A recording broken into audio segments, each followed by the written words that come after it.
دعوية سياحية دعوية حيوية نوعية، سياحية دعوية حيوية نوعية. خيمة أبها الدعوية تدعوكم كل عشية بمناشطها الحيوية وبرامجها النوعية. خيمة أبها الدعوية تدعوكم كل عشية بمناشطها الحيوية وبرامجها النوعية. هي للأسرة كالشمعة تجمعكم أجمل جمعة، يا من ترجون المتعة ببرامج إسلامية جمعت بين الإمتاع وجميل حديث الداعي. بسم الله الرحمن الرحيم. الحمد لله رب العالمين، وصلى الله وسلم على نبينا محمد وعلى آله وصحبه وسلم تسليما كثيرا. نرحب بكم إخوتنا الحضور الكرام في فعالية خيمة أبها السياحية الدعوية في نسختها الخامسة لعام 1434. فحيا أهلا بكم، ونشرف ونستضيف ضيفنا لهذا المساء الجميل سعادة المهندس والإعلامي علي بن عبد الله القاسمي. فحيا أهلا بك. أسعد الله مساكم جميعا. وبالمصادفة كنت هذا المساء محاورا فأصبحت محاورا، لعلي أكون إن شاء الله مضيفا للجميع وأقدم شيء مميز ويليق بالحضور على أقل تقدير. أهلا وسهلا بك، وتستحق ذلك وأكثر. بداية إخوتنا الكرام نسأل ضيفنا الكريم عن سيرته الذاتية. علي عبد الله القاسمي، بكالوريوس الهندسة الكهربائية من جامعة الملك فهد البترول والمعادن. أعمل مديرا لوحدة النظم المعلومات الجغرافية بالمديرية العامة للمياه، والمتحدث الرسمي أيضا للمديرية العامة. كاتب يومي في صحيفة الحياة اللندنية في طبعتها السعودية. إذا تحدثنا عن بدايات، مسقط الرأس أنا من مواليد رجال ألمع. درست المرحلة الابتدائية والمتوسطة والثانوية في مدينة أبها. جميل جدا. البدايات كما ذكرت مهندس علي لها نكهتها، وبدايات يعني جميلة جدا، وتنطلق بالإنسان إلى أهداف كبيرة وطموحات عالية. ودنا أن تتسع في هذه البدايات لك الإعلامية. المصادفة أنه العمل الإعلامي بالنسبة لي هو حب جارف، ولا ينعكس تماما مع المهنة الرئيسية كمهندس. كثير من الصعوبات أو حالات التهميش أتعرض لها لكوني مهندس وكاتب، وأعتقد أنه ما في تعارض. في النهاية العمل الكتابي موهبة وقدرة ورغبة، وعلم الهندسة شيء مستقل ومهمة يومية أؤديها. في بداياتي مسألة الكتابة، أنا منذ كنت صغيرا أنا قارئ نهم، والكتابة هوس بالنسبة لي، وربما كنت مختلف عن أقراني. الشيء الوحيد الذي كنت أمارسه بجانب الكتابة هو الرياضة. طبيعي في المجتمع السعودي الرياضة هي الهاجس الأول. في مراحل دخولي للجامعة، بالمصادفة في البدايات رأست تحرير ملحق طلابي يصدر في الجامعة، ومن هنا كانت الانطلاقة. شعرت أنه لدي قدرة كتابية لابد أن تظهر للصحافة السعودية. مهندس علي، وأنت كاتب يومي في صحيفة الحياة اللندنية، هناك مراحل تبدأ بها، وهناك مراحل وصلت إليها، وهناك مراحل تطمح لها. مراحل الكتابية التي ترقيت فيها. بداية الكتابية بدايات خجولة، وأذكر أنني في عام 2003 تقريبا حينما نشر لي أول مقال في صحيفة الوطن في نقاشات، ربما شعرت أني أعظم كاتب موجود في العالم. هذا شعور كان ينتابني. حينما أعود أقرأ المقال الآن ألوم من نشره لي، لا أعلم كيف نشر المقال، لكن قد يكون حظ.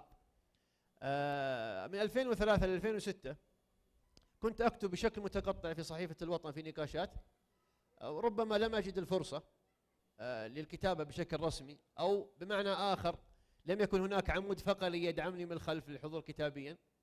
كتبت أيضا في صحيفة الرياض، كتبت في صحيفة المدينة. في مساء أربعائي جميل في أبها وأنا على الحزام الدائري، كان هناك لقاء، وهذه قصة طريفة ولا يعني لا أخجل من قولها على الإطلاق. كان هناك لقاء في إذاعة MBC مع رئيس تحرير الحياة الأستاذ جميل الذيابي، وهو يعتبر العراب بالنسبة لي والأب الروحي لظهوري في الكتابة في الصحافة السعودية. فطرح المقدم رسائل نصية للمراسلة الكاتب، فأنا أرسلت له رسالة نصية مكونة من سؤالين. السؤال الأول، قلت أنني أملك القدرة على الكتابة اليومية أو الأسبوعية، فهل أجد مكان في صحيفة الحياة أم لا؟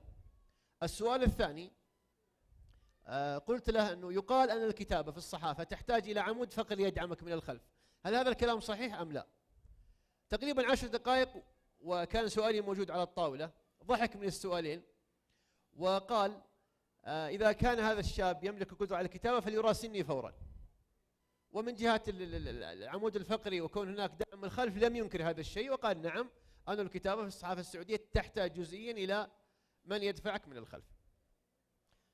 45 يوم وأنا في حالة سجال وجدل مع الصحيفة، إلى أن تم اعتمادي كاتب رأي يوم الاثنين، ومن ثم أصبحت كاتبا مرتين في الأسبوع، ثم أصبحت كاتب 3 أيام في الأسبوع، ومن يناير 2013 أصبحت كاتبا يوميا مكان الإعلامي الموجود في برنامج الثامنة الأستاذ داود الشريان.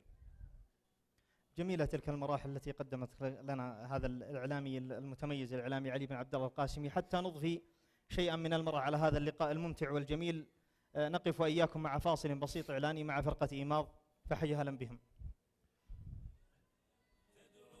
كل عشية بمناشطها الحيوية وبرامجها النوعية، هي للأسرة كالشمعة تجمعكم أجمل جمعة، يا من ترجون المتعة ببرامج إسلامية.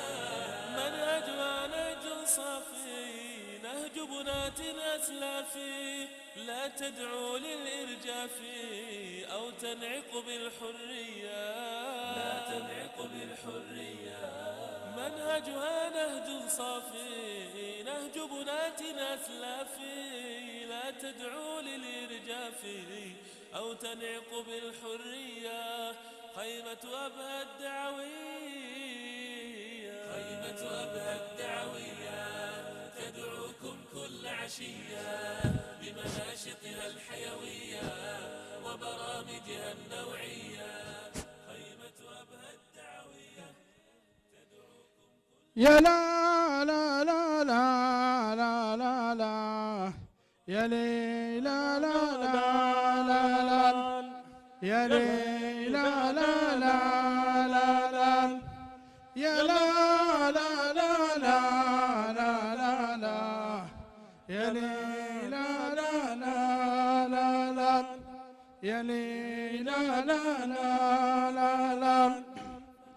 سلامي يا أهل المخيم بعداد قطر المطر، بعداد قطر المطر، جينا نجي المتيم حب لكم قد ظهر، حب لكم قد ظهر، يا خيمة بها البهية والسيل مجمع قطر، والسيل مجمع قطر. هذه سياحة بلادي والقلب فيها انفطر، والقلب فيها انفطر. يا مرحبا بالمصيف وصوله أحلى خبر، وصوله أحلى خبر. أبها ولا أبها من أبها صيف بليا خطر، صيف بليا خطر. الغيم يشيم خلاه في قابل الغيث بر، في قابل الغيث بر. يقابل أزكى سفينة مرت بموج البحر،